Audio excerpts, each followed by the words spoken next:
Hi friends, welcome to my channel. ఇప్పుడు నేను చదివి వినిపించబోయే చందమామ కథ పేరు శాస్తి. పరంధామయ్య పెద్ద వడ్డీ వ్యాపారి. తన దగ్గరికి అప్పు కోసం వచ్చిన వాడి అవసరాన్ని బట్టి వడ్డీ నిర్ణయించేవాడు.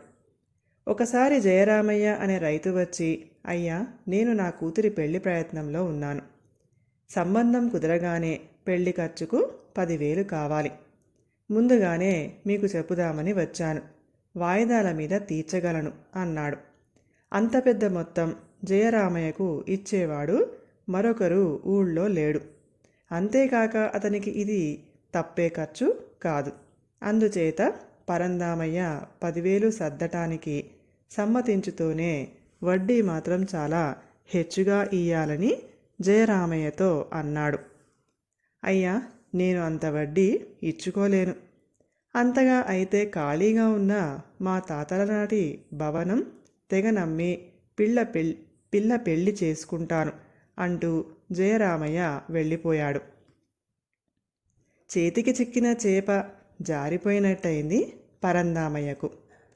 జయరామయ్య తాతల కొంప దయ్యాల కొంప అని గట్టి పుకారు లేవదీసి దాన్ని ఎవరూ కొనకుండా చేస్తే అతను దేవుడా అంటూ తన వద్దకే డబ్బు కోసం వస్తాడనుకొని అలాగే పుకారు లేవదీశాడు.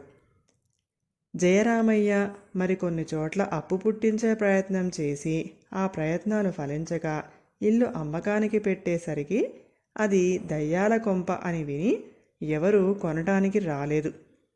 ఈ సమయంలోనే పరంధామయ్యకు చిరకాల మిత్రుడైన ఒక జమీందారు అతిథిగా వచ్చి 4 రోజులున్నాడు. అతను జయరామయ్య పూర్వీకుల లోగిలి చూసి ముచ్చటపడి, ఇటువంటి ఇళ్ళు ఇప్పుడు కట్టేవాళ్లు లేరు. అమ్మకానికి ఉంటే 1,00,000 రూపాయలు పోసి కొనగలను అని పరంధామయ్యతో అన్నాడు. ఆ ఇల్లు అమ్మకానికి ఉన్న సంగతి అతను తన మిత్రుడికి చెప్పక ఆయన వెళ్ళిపోగానే జయరామయ్య వద్దకు వచ్చి, నీ కుమార్తె పెళ్లి ఖర్చు నిమిత్తం మీ పాత ఇల్లు అమ్ముతున్నానన్నావు కదా, ఆ 10,000 నేనే ఇస్తాను, నాకు ఇల్లు రాసి ఇయ్యి అన్నాడు. జయరామయ్య మందమతి కాదు. పరంధామయ్య ఇల్లు కొంటాననటంలో ఏదో ఎత్తు ఉంటుందని ఊహించి అతను, నాకు అప్పుగా కావాల్సినది 10,000 కానీ ఇంటి ఖరీదు 10,000 అని ఎవరు చెప్పారండి? కనీసం 50,000 చేస్తుంది ఆ ఇల్లు. ధర ఇచ్చుకోగల వాళ్లకే దాన్ని అమ్ముతాను, మీరు హైరానా పడకండి అన్నాడు. 50,000కు ఇల్లు కొన్నా దాన్ని 1,00,000 రూపాయలకు జమీందారుకు అమ్మి 50,000 లాభం చేసుకోవచ్చు.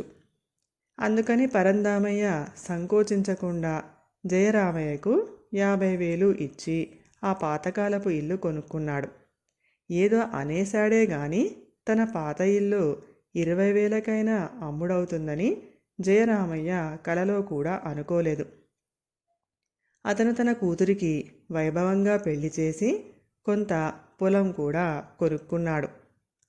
కొద్ది రోజులు గడిచాక పరంధామయ్య తన మిత్రుడైన జమీందారుకు కబురు చేస్తూ 1,00,000 రూపాయలకు ఇల్లు అమ్మకానికి సిద్ధంగా ఉన్నట్టు తెలిపాడు. ఆ ఇల్లు కొనే ఆలోచన మానుకున్నాను, అది దయ్యాల కొంప అని అందరూ అంటున్నారు అని జమీందారు పరంధామయ్యకు జవాబు పంపాడు.